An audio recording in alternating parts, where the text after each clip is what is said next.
டேமன் தினமும் படிச்சுட்டு இருக்கோம். ஆனா இவ்வளவு நாள் படிச்ச விட குவார்டர்லி எக்ஸாம் வந்த உடனே தான் நம்ம படிக்க உட்காந்து பார்த்துருக்கீங்களா? ஆனா நம்மளுடைய ஆனுவல் அப்படின்றது பாசிங் ஸ்டேஜுக்கானது. அப்ப அந்த பாசிங் ஸ்டேஜுக்கு என்ன பண்ணணும்? கிடைக்கிற நாட்கள் ஒவ்வொரு நாளுமே படிக்கணும். புரியுதா? 10th ஃபெயில் ஆகிட்டீங்கன்னா என்ன பண்ணுவீங்க? போக முடியாது. அப்புறம் அடுத்த கிளாஸ் போக முடியுமா? 10th மட்டும் இல்லை, எல்லா கிளாஸுக்குமே கிளாஸ் will be older. நீ படிச்சது எல்லாமே என்ன பண்ணணும்? திரும்பவும் படிக்கிற மாதிரி ஆயிடும். அப்படி ஒரு விஷயம் வேணாம் இல்லையா? நம்ம எல்லாமே சக்சஸை நோக்கி பயணிக்கிறவங்க. ஸோ இது ரிலேட்டடாக ஒரு சின்ன பென்சில் ஸ்டோரி வச்சு உங்களுக்கு சொல்கிறேன். 10th standard, 11th standard and 12th standard மற்றும் உள்ள மற்ற கிளாஸஸ்க்கு எல்லாருக்கும். ஓகேவா? ஸோ பென்சில் பார்த்துருக்கீங்களா? எல்லாருமே பென்சில் யூஸ் பண்ணிட்டு தான் இங்கே உட்காந்துருக்கீங்க. பென்சில் என்ன பண்ணுவீங்க? ஷார்ப் பண்ணுவீங்க. அப்புறம் எரேஸ் பண்ணுவீங்க. அப்புறம் எப்போ எரேஸ் பண்ணுவீங்க? மிஸ்டேக்ஸ் இருந்தா எரேஸ் பண்ணுவீங்க. அப்புறம் என்ன மார்க்கம்? எழுதுற எல்லாத்தையும் எழுதும்போது அது கிடைக்கிற மார்க் இம்ப்ரெஷன், பிரிண்டிங் இம்ப்ரெஷன் சொல்லுவாங்க. பென்சில் பார்த்தீங்கன்னு வச்சுக்கோங்களேன், இப்போ இது ஹோல்டர் இன் யுவர் ஹேண்ட்ஸ். கையில் என்ன பண்ணுறீங்க? பிடிச்சிக்கிறீங்க. பிடிக்கிறீங்களா? கையில பிடிக்காம எழுத முடியுமா? பென்சில்ல கையில பென்சில பிடிச்சிட்டு தான் எழுத முடியும். அப்படி கையில பென்சில பிடிச்சி எழுதும்போது you have to hold all your fingers இல்லையா? இந்த பென்சில் நீ உனக்கு இருக்கிற எத்தனை சப்ஜெக்ட்ஸ் இருக்கு? இந்த 5 சப்ஜெக்ட் யார் பிடிச்சி எழுத போறா? நீங்க தான். புரியுதா?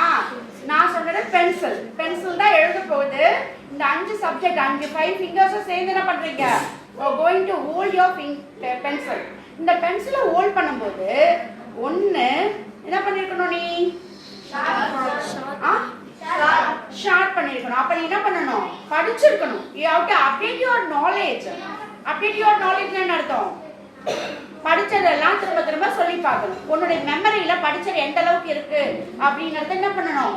நீ பிளான் பண்ணி வச்சிருக்கணும். நெக்ஸ்ட் ஒன், பென்சிலை எழுதும் போது இன்னர் கோர் ரொம்ப இம்பார்ட்டன்ட். பென்சில் கலர் கலரா இருக்கும், பார்த்துருக்கீங்களா? ஒரு 2-3 பென்சில் கொடுங்க பார்ப்போம். எல்லாம் ஒரே கலர்ல இருக்கா பார்க்கலாம். உள்ள இருக்க இன்னர் கோர் இருக்குல்ல, அதுதான் இம்பார்ட்டன்ட். என்ன எந்த கலர்ஸ்ல பென்சில் இருந்தாலும் உள்ள இருக்க கலர் என்ன colour? Black colour. Colour pencil வந்தா கலர் கலர்ஸ். ஓகேவா? மல்டிபிள் கலர்ஸ்ல இருக்கும். இந்த பென்சில் அப்படின்றது இன்னர் கோர் இம்பார்ட்டன்ட். அப்ப நீ என்ன படிச்சிருக்கியோ அது எங்க இருக்கணும்? மைண்ட்ல இருக்கணும். மைண்ட்ல இருந்தா என்ன பண்ண முடியும்? எக்ஸாம் நல்லா எழுத முடியும் இல்லையா? சோ அதனால inner core is very very important. Inner கோர்னா என்னன்னு புரிஞ்சுச்சா? ஓகே. அண்ட் எழுதும்போது எல்லாமே ரைட்டா எழுதிடுமா? No one is perfect in life. எல்லாருமே பெர்ஃபெக்ட் சொல்ல முடியாது. எல்லாருக்குமே ஏதாவது ஒரு சின்ன சின்ன மிஸ்டேக்ஸ் இருக்கும். அப்படிப்பட்ட மிஸ்டேக்ஸை you have to correct it. Correct பண்ற மிஸ்டேக்ல என்ன பண்ணணும்? எரேஸ் பண்ணிட்டு கரெக்ஷன் பண்ணிடுறீங்க. பண்ணிட்டு திரும்ப மிஸ்டேக் பண்ணுவீங்களா? ஒரு தடவை அடிபட்டா திரும்ப அடிபட மாட்டான் இல்லையா? அதனால நம்ம மிஸ்டேக் பண்ணிட்டோம் அப்படின்னா அந்த மிஸ்டேக்கை திரும்ப வராம பாத்துக்கணும். That is very important. புரியுதா? அடுத்து மார்க். இந்த மார்க் எடுத்து உன்னோட எக்ஸாம் மார்க் எடுத்துக்கோ, எப்படின்னா எடுத்துக்கோ. இந்த பென்சில நான் எந்த இடத்துல வச்சு எழுதினாலும் இருக்கும். ஸ்மூத் சர்ஃபேஸா இருந்தாலும் என்ன பண்ணும்? அப் டவுன்வர்டா இருந்தாலும் என்ன பண்ணும்? இருக்கும். எங்க இருக்குனாலும் இந்த பென்சிலுடைய மார்க் என்ன இருக்கும்? அந்த அப்ஸா இருந்தாலும் இருக்கும், டவுன்ஸா இருந்தாலும் இருக்கும். பார்த்துருக்கீங்களா? இப்போ நான் பென்சில் இங்கே எழுதுறேன்னு என்ன இருக்கும்? அந்த பென்சில் எழுதும் எங்கேயும். ரஃப் சர்ஃபேஸா இருந்தாலும் எழுதும். உன்னுடைய டீச்சர்ஸ் உனக்கு எல்லா டீச்சர்ஸும் ஒரே மாதிரி இருக்க மாட்டாங்க. நிறைய பேருக்கு கேட்டால் எனக்கு மேக்ஸ் டீச்சர் பிடிக்கணுவாங்க. ஒரு சிலவங்க ஐயோ மேக்ஸ் டீச்சரா அப்படின்வீங்க. கரெக்டா? ஸோ யார் எப்படியா இருந்தாலும் இந்த 5 சப்ஜெக்ட்ல பாஸ் ஆனாதான் நீ பாஸ். இல்லைனா அந்த வார்த்தை வேண்டாம் இல்லையா? அப்ப நம்ம என்ன பண்ணணும்? எல்லா டீச்சர்ஸ் கிட்டையும் நல்ல மார்க் வாங்கணும் அப்படின்னா உனக்கு வாழ்க்கையில அப்ஸும் இருக்கும் டவுனும் இருக்கும். ஒரு டீச்சர் உன்னை அப்ரிஷியேட் பண்ணியிருப்பாங்க, ஒரு டீச்சர் உன்னை டிமோட்டிவேட் பண்ணியிருப்பாங்க. அவங்க டிமோட்டிவேட் பண்ணல, உன்னை இன்னும் நல்லா ஆக்கணும்ன்றதுக்காக தான் அந்த வார்த்தைகள் சொல்லியிருப்பாங்க. சரியா? அதனால எந்த ஒரு டீச்சரை பற்றியும் தப்பான குறைகளா எடுத்துட்டு போக வேண்டாம். எல்லாமே நமக்கு வாழ்க்கைக்கு நல்ல விஷயம் செய்ய போறாங்க அப்படின்ற எண்ணத்தை மட்டும் நீங்க மனசுல வச்சுக்கோங்க.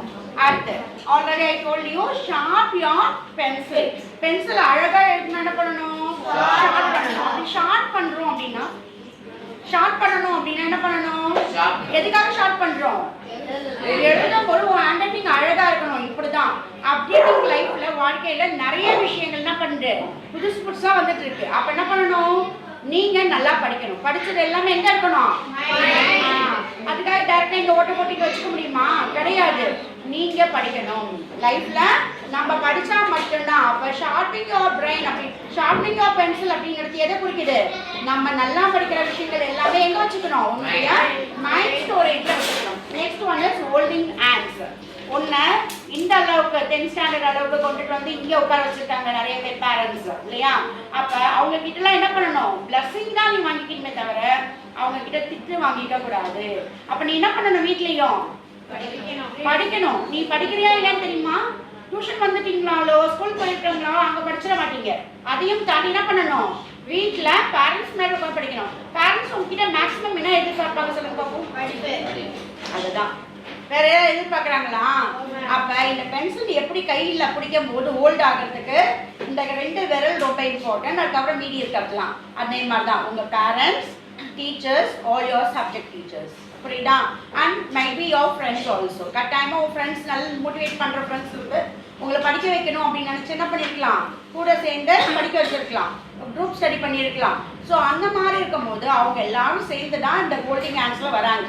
ஆனால் ஞாபகம் வச்சுக்கோங்க, பென்சிலை நீ ஹோல்ட் பண்ணல, இன்னைக்கு நீ பென்ல எக்ஸாம் எழுதினா கூட this life history of your pencil is very important in your life. Okay, புரிஞ்சுதா? ஸோ வாழ்க்கையில் என்ன பண்ணணும், பென்சில் மாதிரி இன்னர் கோர் அழகாக்கிக்கணும். இன்னர் கோர்ங்கிறது உள்ள இருக்கிறது உன்னுடைய மனசை என்ன பண்ணிக்கணும், அழகாக்கிக்கணும். அடுத்து மிஸ்டேக் தவறுகளை மாத்திக்கணும். And mark ups and downs. யாராவது வாழ்க்கையில் நமக்கு கஷ்டம் சொல்லலாம், சரி ரொம்ப சோகமா ஒன்று ரொம்ப தூக்கி விட்டு பேசினாலும் பரவாயில்ல, ப்ரௌடை எடுத்துக்கோங்க, ரொம்ப எடுத்துக்கிறாங்க வேணாம். So that should be given as a mark. அதுதான் உன்னுடைய மார்க், பிரிண்டட் மார்க்காக நாளைக்கு பொறிக்கப்பட வேண்டிய சர்டிஃபிகேட்ல இருக்கணும். Okay, next sharp your brain. கட்டாயமாக என்ன பண்ண, அப்டேட்டிங் நாலேஜை பிரைன்ல ரெஃப்ரெஷ் பண்ணிக்கோங்க.